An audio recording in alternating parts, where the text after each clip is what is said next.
Hello, we are the Voices of Experience. Four pals from Toronto, Canada. All of us with quite a few miles traveled already down life's highway. While that may not translate directly into voices of wisdom, we can promise you an entertaining half-hour discussion on a wide range of topics of current interest. So sojourn with us for a while. You'll hear a variety of points of view. You'll be amused. You'll be provoked. You'll be stimulated. Okay. Diseases, we get a cold. So I'd like to ask my friends here just what their opinion is of the election and what they think of the issues at the moment. I'd like to start with Mario. Mario, what do you think of the election so far? Well, obviously, thank you, Al, and welcome everybody. Um, I, Obviously, the elections are extremely close. We are right now, in the afternoon of the 4th of November, and there hasn't been yet a decision made. It is very, very close, and we obviously are. Depending on which part of the bubble you may be in the United States, you may feel that this is the right result. You may feel that this is not expected. Some people were talking about a complete blowout with Joe Biden taking the lead as a way to basically say that Donald Trump did not do a very good job, a rebuke of what he was doing. On the other side, obviously the Republicans were saying, well, wait until the elections. You're going to see us coming out. We're the people behind it, and we're the silent majority, and we're going to come out and do this.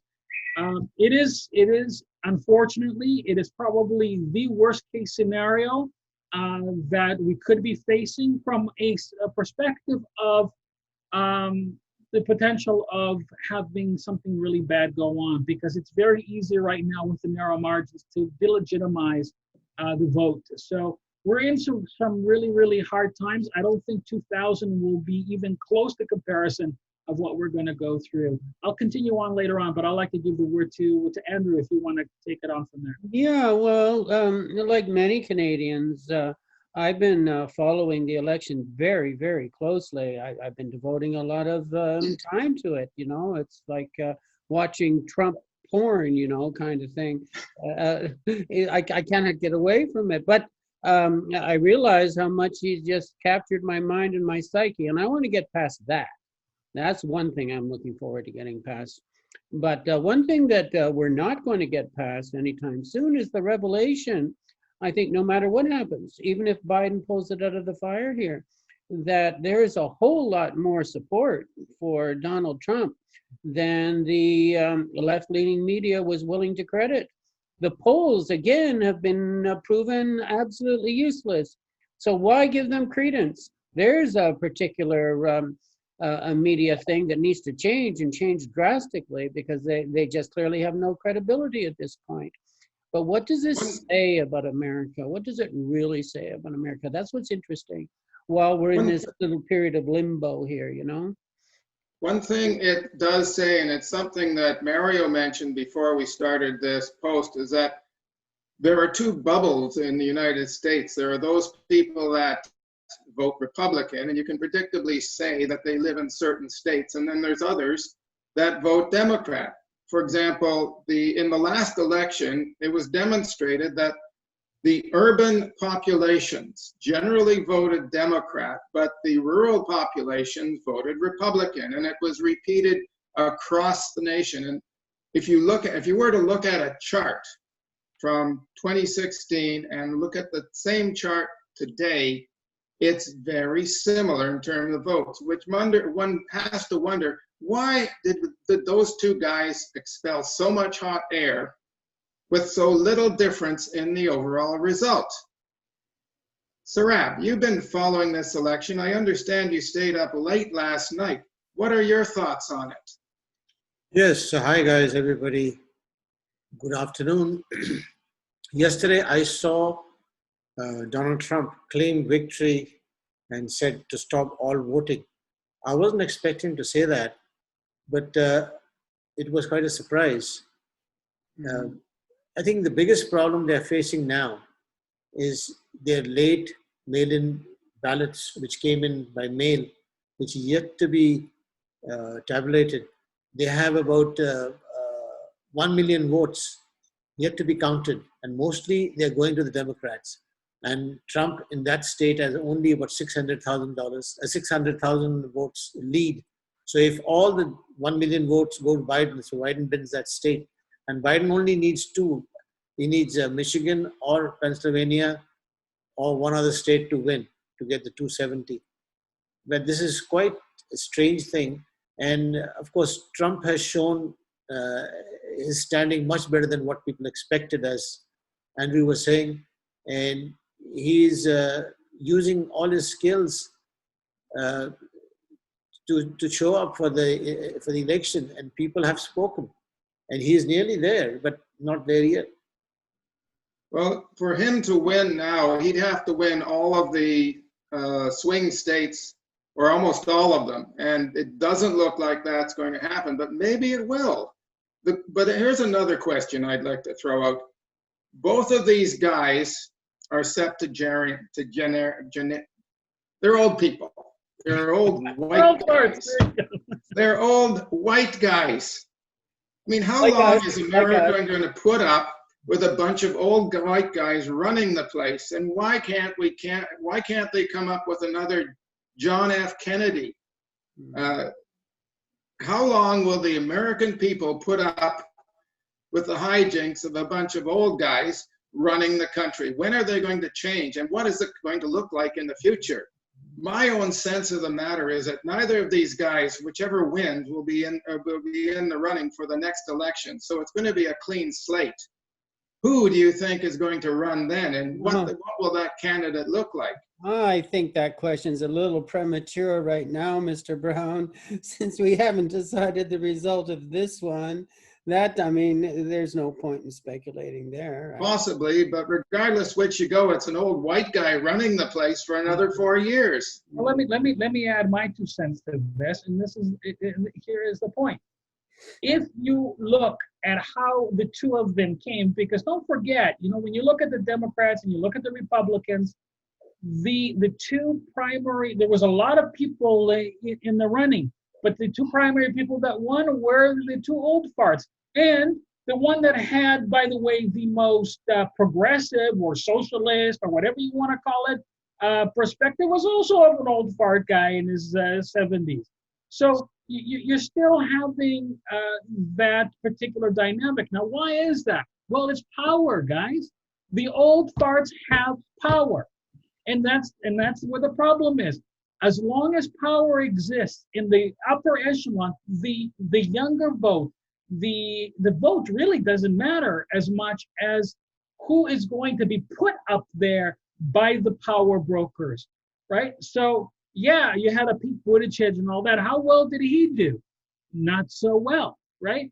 I mean, all the younger ones got funneled out because money wasn't pouring in. And it goes to the fundamental problem that we're facing in the United States, which is basically funding coming from people that want something. And they're not going to fund a young guy because they don't know whether they're going to go radical. They're going to funnel somebody that they already have in their arms, in their hands, and not let them go because they've already paid for them. And that is where the problem comes in. Well, one of many problems, not the problem, one of many, many, many.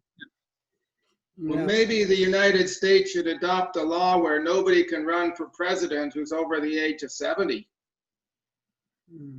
So you're proposing ageism at our age? Well, yeah, give the young people a chance at it. Why don't you kill yourself at 60? Why don't you? No, that's okay. Well, that's 60. a ridiculous thought. That's a ridiculous thought. That's a ridiculous. No, it's not. Oh, absolutely, I think it's a good idea. That's absolutely it is. That's drawing more lines. That's drawing more boundaries. Oh my goodness! Why do we have to identify with this identity politics thing and throw up that kind of a stupid barrier? Listen, what should be done is, and we've talked about it before in other casts that we've done, and that is that you've got to remove the power brokers from the equation. The money. The money. You got to convert it to a public purse. X amount of money allowed to every candidate that's going to run. And basically, at that point, it's public money. No outside influence. You can lobby them, okay. But you know what? You get caught with your hand in the cookie jar payola, Yeah. you're going to face consequences by that. And you have term limits. So you don't have, the people keep running and winning and winning and winning. Yeah, and well, yeah. Okay. That's one thing. The other thing they need to do, Mario and friends, is they need to reform the access to voting, which has been gerrymandered so badly in so many states, and all the senseless restrictions that have been placed on people voting.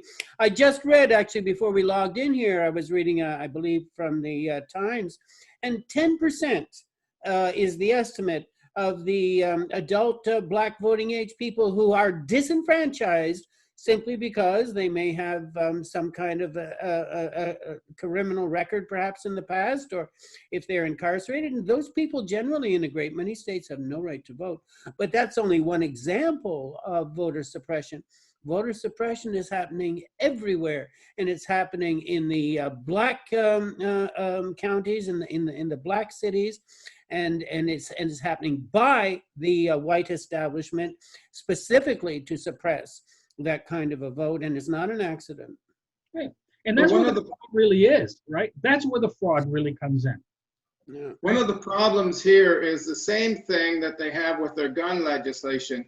As I understand it, the Supreme Court of the US has said that they cannot put limits on funding for politics. And the government of the United States, like the Congress and the Senate, are so hamstrung or frozen by the bipartisanship that they can't adopt any electoral rules on funding, as you suggest, Mario.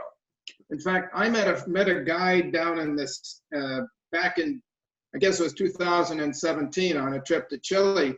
He and his wife were down there, and they said they were totally pissed off with their government because it was frozen in inaction. Nothing substantive could get done. And the only way you could get anything done is through prolonged horse trading. Okay, I was thinking you were going to go in a different direction. What happens in Europe many times, and especially in Greece, I've seen that happen, is people are fed up with the government. Massive strike, nationwide shutdown, no work, nobody's getting it. You basically drop the government, and they've done it before. And if there's a way that the people can voice is to stop the economy.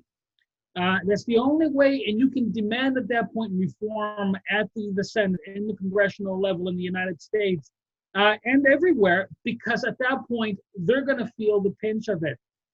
You just can't vote them out in hope. You got to reform the system, and right. As long as they've got their hand in the cookie jar, they're not going to reform anything. Right. General strike in the United States just isn't going to happen anytime soon. No, that doesn't describe the American people. Yeah. It is. It just doesn't work in the States. No. You're trying to say just like Mahatma Gandhi did it during the British times? I think absolutely. Gandhi had it right? Peaceful disobedience, civil disobedience. And his philosophy was right on the money. And he toppled an empire, guys, from India. There is that part of it. And by the way, I just wanted to talk about something that Sarab said earlier. He was surprised that Donald Trump, declared victory last night. That was actually 100% expected. Absolutely. That is his pattern. When something goes wrong for him, he declares victory. He calls it a success. Look at any product launch he's ever done that has failed, which is probably the majority of everything that he's done. He's always claimed that it's a success. So there is no loss in his mind. There's always win and only win, regardless if reality is a whole different thing. So it comes down to who believes him, right? Who actually believes him. Yeah. Well, we knew he was going to do that, didn't we? Didn't everybody? He advertised it. He's not hiding it. He told us he would do that, and he did it. Of course he did it. Yeah. But he got his family, all his family, the whole jing bang were there. At least 20 people from the White House, his son, his daughter-in-law, his daughter, everybody. Melania. I think that's a gross nepotism. Yeah, but Well, the other clearly- thing is too, it's necessity, right? Because when somebody is locked in a bubble like he is, like a really, really close circle, trust is a major problem for him. He doesn't trust outsiders. And what he does in his businesses is he pits other people against each other. So when he's doing that, the reason why you do that is that people won't be able to raise their head and say, hey, wait a minute, Mr. Trump, you're wrong. If you keep fighting another person, then you're focused not on where you're supposed to be. And that's what he's doing in the United States. We're fighting against each other, and they're basically not being able to see what really stands before them, which is a demagogue taking away things from them instead of giving them some Well, help. that's the maddening thing about all this. How is it possible that 48 point something percent of the voting public fails to see that?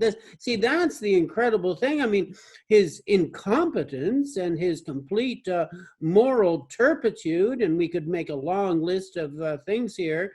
I mean, it's so obvious, it's so evident, it's on the surface, it's not hidden.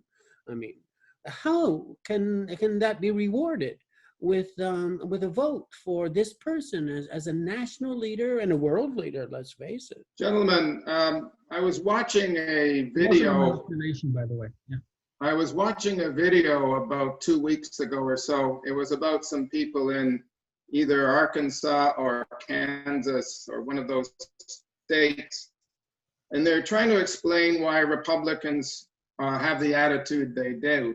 And it really came down to anything but a Democrat. It was, if you don't mind me saying so, it was fuck the liberals. That's all they were talking about, is fuck the He froze at a great moment, didn't he? Way to go, froze. Donald. You're They so didn't want to. He froze on the F word. Stories. Yeah, you're freezing up Did there, I? Mr. Brown. Yeah. I'm sorry, it's not my computer. It's something in my system. Yes, I but think there's a lot of people listening basically censoring you, man. That's what's going on. to us. yeah, it froze on the F word. Yeah, there you go. There you go. Okay, well, did you get my message? F on the liberals. There Yeah. you go. You see how it came across perfectly So- now? But you're right. You're right. And that is the strategy of a demagogue, right? You convinced that the other side is the villain, the enemy, the traitors, the haters, the communists, the socialists, you name it. It's basically the rhetoric that you make the other hateful so much that you're going to go against your own interest because you hate them, instead of seeing the unity that is possible. And Yeah. until it stop, somehow Well, stop. I don't think Donald Trump created that. No, well, that's Mario, I the thing. don't think Donald Trump created that. It Absolutely. was already there. He's exploiting it, though. He's exploiting it, though. And You know, we, it fails to see how a nation where there's so many guns, there's as many guns in the United States as there are people. How can you have any sort of compromise at others than trying yeah. What's, to talk and come to a compromise? yeah, Sarab, Yeah, you're freezing, Al Brown. am I? yeah, again. Andrew was saying something though. Let Andrew. Yeah, well, we spent our lifetimes decrying and judging the German people of the 1930s for giving in to their particular demagogue, who was also exploiting pre-existing conditions. Now, that does not mean that I'm saying that Trump is a Hitler. He's not nearly as focused, nor as smart, nor as any of those things. But still, though, the demagogue being supported by an unheeding public, it is the public that gives him the power and the platform, because if they weren't supporting him, then he wouldn't be able to do what he does. And that's the thing that we really need to come to terms with, is how can the American public be acting, as you say, Mario, so clearly against their own self-interest, clearly. Because they're emotional, right? And demagogues know exactly which emotional buttons to push. And I have said this many times, when somebody starts getting emotional, logic is blocked. It is a natural thing. You don't think anymore. You act through your emotions. And at that point, no matter what I tell you, it matters not. I'm an idiot, right? So, in your eyes, Mario is just drank the Kool-Aid, and you know what? Go believe your communist propaganda, Mario, because God forbid we talk about unity and love and being able to work together and trying to bring a country from the pits of despair where the majority, where you see from the other side of the street, you see poverty, and on the other side of the street, you see lavishes and riches and all that. God forbid we try to figure out a good, better way for everybody. I've drank in the Kool-Aid, guys. What can I say? Yeah. So, Rob, what do you have to say? Well, all I can say is hopefully some result comes back and the market settles down. I have a lot of money in the market. It's going around the circle. We don't know which direction it's going. And the country should move forward.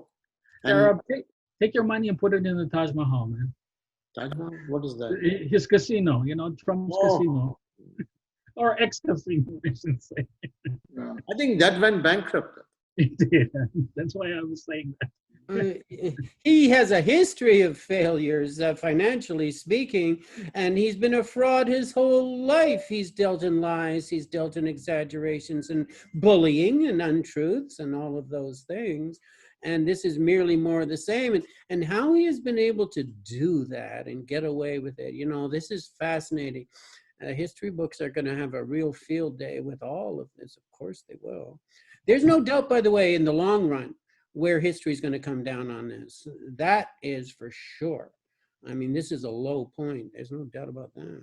Well, it comes down to what Al Brown was saying earlier, which is basically what happens in the future will determine how impactful these elections and the previous elections are. And also going back to when the Tea Party was created in the United States, which is probably around the time that things started to really, come to a boil in the United States as far as separatist thinking is concerned, one party versus the other. Sorry, Al. There was another story I was listening to on the news yesterday, and it's talking about the state of the United States in a more macroscopic scale. China is growing in economic power to the point where they can challenge the US for dominance. And this problem that the US is facing with this electoral system may be related to that. I'm sure that a lot of Americans might now are thinking about their position in the world and what it means. Like, a lot of people don't like what's happening. They want to make America great again. I was arguing on Facebook with a lady who said that Trump is the only person capable of preventing the formation of a world government, which obviously would mean dominance of the US by foreign powers. So where does the American election fit in the grand scheme of this world? Well, is that even a question we should dwell on? No. Yeah, I think so. Yeah. Go ahead, Sarah. You were going to say something? Yeah, I was saying this one world, she's quite right in saying that. But the people who, they have a mindset that there is some sort of a deep state which is trying to run the things for the world. Even the population is too high. They have a problem with that. And I don't want to go into all the theories, but it's all interconnected. They want one government, one world, one religion, one currency, everything one. It'll be under a central command. And we are just cogs. The US presidents, all the other countries are just part of the system which will come under thing. Look at the present reporting of coronavirus. It's so perfect. Which other disease has the benefit of having the reporting structure? Today, 20 people got sick. Today, 50 got. Today, 2,000. How are they getting the information? How is it being disseminated? And why is it being done in such an organized manner? Because are they doing it again in the near future? So, having said that, all I can say is we don't know what's happening. The only thing we can do is love ourselves and love everybody around us, and we'll be fine. The just to add on what Al and Sarah said, economic blocks were the first step towards that one world government that we were talking about. You had the EU, you had the NAFTA, right, North American Treaty. You had the treaties in the South American nations, and of course we had TPP. That was the Trans-Pacific Partnership, which was the next step over. I think the United States made a huge mistake pulling out of the TPP, because at that point they did open the doors to China being able to come in and really take the reins. A huge mistake as far as from a geopolitical sense. But beyond that, if we want to look at how the one world government would work, it's not a bad idea. However, it has to be within that, I will say, trans-utopian world that I've been talking about, which is basically where there is no money, there is no power. You know, when that's the only way, where the government is from the people, and there is a one world government. But that is a long way away. The only way we will see with economics and politics and the way things are is basically a dictatorship, a worldwide dictatorship. Well, we already have a prototype world government, although of course we know it's hobbled and it doesn't have the power. It's called the United Nations, and so I mean the structure, the basic structure, is there, and of course that's where humanity has to go. But in the short term, this thing, America's reputation is so damaged in the world right now. I look at America and I see the chaos and I see the burning and the looting and all of those things. I would not touch that, going there with a 10-foot pole, not for the foreseeable future. And I've just recently lived in China. I would be living in China now if it weren't for COVID-19. And that is an orderly, well-run, clean, bustling, prosperous place to be. I'm not talking about politics. I'm just talking about the way the society is running, and it is, whatever, you know, your judgment of the way in which it's done, and of course, you know, Chinese Communist Party. But at least it does work. There's no denying that. The only thing is, you need a VPN to actually not be monitored. Yes, you do. Yes, you do. Yes, you do. Gentlemen, it's time for us to sum up. Can we have your closing comments, Mario? Here are my closing comments. I think whatever the result is in the next week or two, or maybe month or two, because I see this going all the way to the Supreme Court. What I really pray for is that things don't get out of control with violence. And that is my biggest prayer and wish out there for the American people and people around the world, because you know what, it could spill. You know, the whole world is polarized. So I really hope that things get settled properly. You know, and whatever the result is, you know, I basically said don't count him out, because I know how Trump works, and I've known his business practices for a very long time through studying the guy. So people, I hope the best will be there, and I'll leave it at that. Sarab, give us your comments. All I can say is I hope they resolve the issue fast and sense prevails, because they're being a laughing stock now with whatever they're doing. And we don't want, as Mario says, any sort of a conflict which can arise out of this. A civil war can be there if it's not done properly. We don't want that, because it'll affect us up in the north. But other than that, hopefully everything smoothens up, and by the end of the week, we have a clear winner. Yeah. Andrew? I want my life back. I want to be able to stop obsessing about Donald Trump and American politics and Democrats and Republicans and the colors blue and red and all of that stuff, which has been taking an inordinate amount of my mental space and time, you know. So I look forward to that day when it'll just be another thing that I in the background. But that time is not yet. And the news coming out of the US is going to continue to dominate the front pages for weeks and weeks and months to come. And I just hope that the bloodshed is minimal. I think it's inevitable, though, there will be some. Gentlemen, I have a little more hope for this outcomes than you do. I don't think there will be any bloodshed. I think common sense ultimately will prevail. And I would like I hope I'm not proven wrong. In any case, ladies and gentlemen, this is the opinion of four pals from Canada on the state of the United States. You may agree with us, you may disagree with us, whatever. And thank you for coming and watching us today. Hi, everybody. God bless America.